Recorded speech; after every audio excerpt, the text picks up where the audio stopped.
ఓం నమో వెంకటేశాయ. అందరికీ నమస్కారము. మన deputy CM power star Pawan Kalyan గారు నిన్న ప్రయాగ్రాజ్కి కుంభమేళాకు వెళ్ళారు కదా. ఆయన భార్యను, కుమారుణ్ణి, అదేవిధంగా స్నేహితుడైనటువంటి త్రివిక్రమ్ గారిని తీసుకొని కుంభమేళాకు వెళ్ళి అక్కడ పవిత్రంగా స్నానం చేశారు. కొన్ని క్రతువులన్నీ కూడా చేశారు. పవన్ కళ్యాణ్ గారు స్నానం చేసేటప్పుడు చొక్కా తీసేసి స్నానం చేస్తూ ఉంటే ఆయన శరీరం పైన యజ్ఞోపవీతం అంటే జంధ్యం కనిపించింది. ఇప్పుడు ఆ జంధ్యం గురించే అందరూ మాట్లాడుతూ ఉన్నారు. ఆయన మీద వివాదాస్పద వ్యాఖ్యలు చేస్తూ ఉన్నారు. ఆయన మీద బురద చల్లుతూ ఉన్నారు.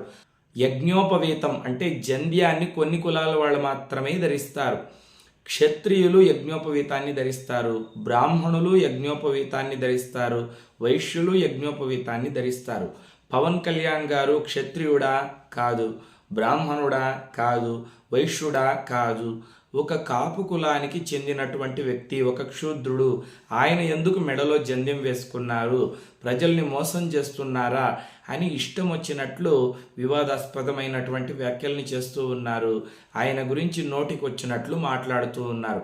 అసలు పవన్ కళ్యాణ్ గారు కుంభమేళాకి వెళ్ళినప్పుడు యజ్ఞోపవీతాన్ని ఎందుకు ధరించారు అనేటువంటి విషయాన్ని మనం ఇప్పుడు తెలుసుకుందాం. ఇటువంటి యజ్ఞోపవీతాన్ని క్షత్రియులు, బ్రాహ్మణులు, వైశ్యులు మాత్రమే కాదు, క్షూద్రుల్లో కూడా చాలా కులాల వాళ్ళు యజ్ఞోపవీతం అంటే జంధ్యం వేసుకుంటారు. విశ్వబ్రాహ్మణులు అంటే ఈ కంసాలీలు, ఆచార్యులు వీళ్ళందరూ కూడా యజ్ఞోపవీతాన్ని ధరిస్తారు. అదేవిధంగా పద్మశాలీలు యజ్ఞోపవీతాన్ని ధరిస్తారు. జంగము కులంలో పుట్టినటువంటి వాళ్ళు యజ్ఞోపవీతాన్ని ధరిస్తారు.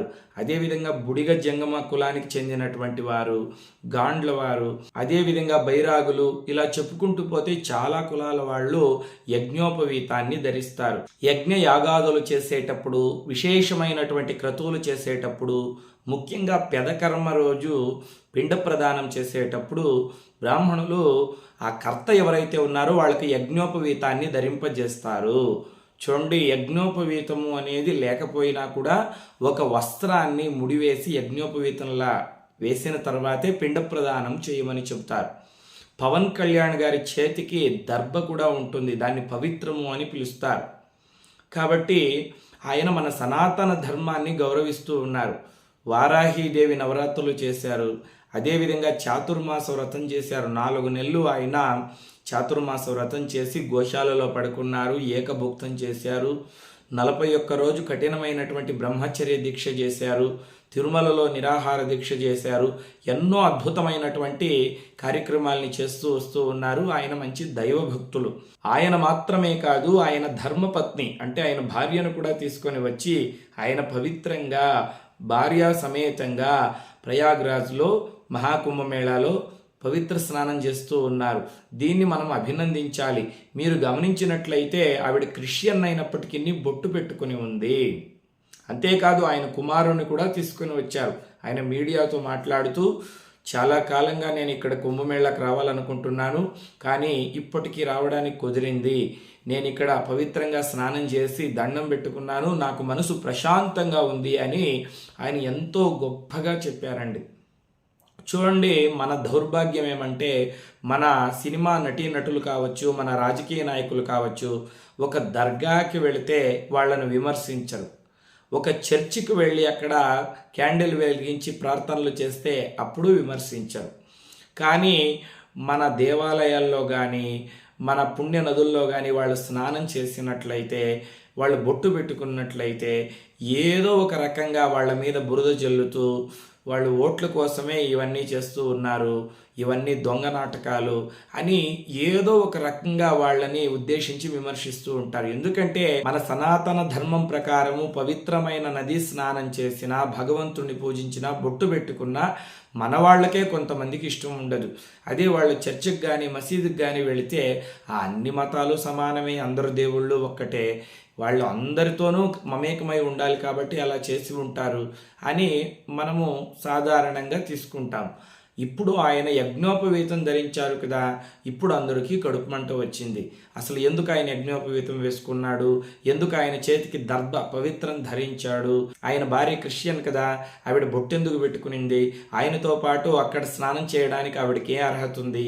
చూడండి, ఎవరైనా మన సనాతన ధర్మాన్ని గౌరవిస్తూ మన దేవీ దేవతల్ని పూజిస్తూ వాళ్ళు ఆదర్శవంతంగా మనకి మార్గనిర్దేశనం చేస్తుంటే వాళ్ళను గౌరవించాలి, వారి మార్గంలో మనం నడవాలి. అంతేగాని బురద జల్లకూడదు. ఆయన ఏదో చేయరాని తప్పు చేసినట్లు, చేయరాని పని చేసినట్లు విమర్శిస్తూ ఉన్నారు, ఆయనను తప్పులు పడుతూ ఉన్నారు. చూడండి, ఆయన కుంభమేళాకు వెళ్ళినప్పుడు అక్కడ ఎన్నో అద్భుతమైనటువంటి క్రతువులు హోమాల్ని చేశారు కాబట్టి ఆయనకు యజ్ఞోపవీతం అక్కడ ఉన్నటువంటి పండితులు ధరింపజేసి ఉండవచ్చు. ఆయన పాటికి ఆయన యజ్ఞోపవీతాన్ని మెడలో వేసుకోరు కదా. చూడండి, ఆ యజ్ఞోపవీతాన్ని గమనించినట్లయితే దానికి పసుపు కూడా ఉంటుంది. అక్కడ ఉన్నటువంటి పండితులు, సిద్ధాంతులు ఏదో క్రతువు ఆయన చేత చేయించి యజ్ఞోపవీతాన్ని ఆయనకు ధరింపజేసి ఉంటారు. ఆ తర్వాత ఆయన పవిత్రంగా స్నానం చేయడానికి వచ్చారు. ఆయన యజ్ఞోపవీతం వేసుకుంటే ఇక్కడ ఉన్నటువంటి సెక్యులర్ గాళ్ళకి వచ్చినటువంటి బాధ ఏమిటో అర్థం కావడం లేదండి. ఆయన ఏదో చేయరాని పెద్ద తప్పు చేసేసినట్లు, పెద్ద ఘోరం చేసేసినట్లు ఈ విమర్శలు ఎందుకు, ఈ పిచ్చి వాగుళ్ళు ఎందుకు? అభినందించాలి. ఎందుకంటే ఒక గొప్ప డిప్యూటీసీ సీఎం స్థాయిలో ఉన్నటువంటి ఆయన, ఒక సినిమా నటుడు, ఒక క్రిస్టియన్ అమ్మాయిని పెళ్లి చేసుకున్నటువంటి ఆయన మన సనాతన ధర్మాన్ని ఎలా గౌరవిస్తున్నారు, మన సంస్కృతి సాంప్రదాయాలను ఎలా ఆచరిస్తున్నారని మనం అభినందించాల్సింది పోయి ఇలా ఆయన మీద బురద చల్లడం ఎంతవరకు భావ్యం? ఒకసారి ఆలోచించండి. మహాకుంభమేళాలో ప్రయాగ్రాజ్లో పవిత్ర స్నానం చేయడానికి వెళ్ళినటువంటి డిప్యూటీసీ సీఎం పవన్ కళ్యాణ్ గారు భార్యను ఎందుకు తీసుకొని వెళ్ళారు? ఎందుకంటే ఆవిడ ఒక క్రిస్టియన్, అన్నాలిజినియో గారు అనుకుంటా ఆవిడ పేరు. ఆవిడ బొట్టు పెట్టుకొని ఆవిడ ఎందుకు అక్కడ స్నానం చేయడానికి వెళ్ళింది?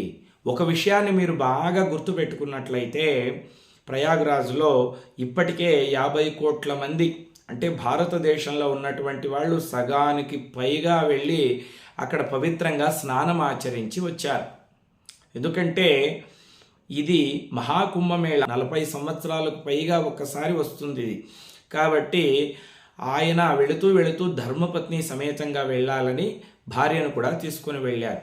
ఆవిడ ఒక క్రిస్టియన్ అయినప్పటికీ ఆవిడ కూడా ఆయనతో పాటు వెళ్ళి మన సనాతన ధర్మాన్ని గౌరవిస్తూ బొట్టు పెట్టుకొని పవిత్రంగా ఆయనతో పాటు కలిసి మంగళ స్నానం ఆచరించింది ఆవిడ. ఇప్పుడు ఆవిడ ఒక క్రిస్టియన్ అయినప్పటికీ ఆవిడ ప్రార్థనలేవో ఆవిడ చేసుకుంటుంది, ఆవిడ మతాన్ని ఆవిడ ఫాలో అవుతూనే మన సనాతన ధర్మాన్ని గౌరవిస్తుంది, భర్తతో పాటు కలిసి అడుగులు వేస్తోంది. కాబట్టి దీన్ని మనం అభినందించాలి. ఇందులో తప్పేముందండి? అందులో కూడా తప్పులు వెతికితే ఎలా? సంస్కృతి సాంప్రదాయాల్ని పాటిస్తూ ఉన్నారు, మన యజ్ఞ యాగాదుల్ని చేస్తూ ఉన్నారు. ఆయన వాహనాన్ని కూడా వారాహీదేవి పేరు పెట్టుకున్నారు. తిరుమలలో ఒక సభ ఏర్పాటు చేస్తే వారాహి సభ అనేటువంటి పేరు పెట్టారు. ఎప్పుడూ కూడా బొట్టు పెట్టుకుని ఉంటారు. మీరు చూసినట్లయితే కాషాయపు రంగు వస్త్రాల్ని ధరించి ఉంటారు. ఇటువంటి వారిని మనం గౌరవించాలి, అభినందించాలి. అంతేగాని ఆయన భార్య క్రిస్టియన్ ఎందుకు ప్రయాగ్రాజ్కి తీసుకుని వెళ్ళారు, ఆయన ఎందుకు యజ్ఞోపవీతాన్ని వేసుకున్నారు, అసలు ఇవన్నీ కూడా ఎందుకు చేస్తున్నారు, మనల్ని మోసం చేయడానికి చేస్తున్నారా? ఈ విమర్శలన్నీ కూడా ప్రతిపక్షంలో ఉన్నటువంటి వాళ్ళు ఏదో ఒక రకంగా వారి మీద బురద చెల్లాలని, వాళ్ళని విమర్శించాలని ఏదో ఒకటి మాట్లాడుతూ ఉంటారు. కానీ మన హిందువులందరూ కూడా ఎవరైతే మన సనాతన ధర్మాన్ని గౌరవిస్తూ ఉన్నారో, మన సంస్కృతి సాంప్రదాయాలని ఆచరిస్తూ ఉన్నారో అటువంటి వారికి మద్దతుగా నిలవాలి, వారిని అభినందించాలి. మీకు అవగాహన కలిగించడం కోసం మాత్రమే ఈ వీడియో చేస్తూ ఉన్నాను. మీ అందరికీ అర్థమైందని భావిస్తున్నాను. లోకా సమస్తా సుఖినో భవంతు. స్వస్తి.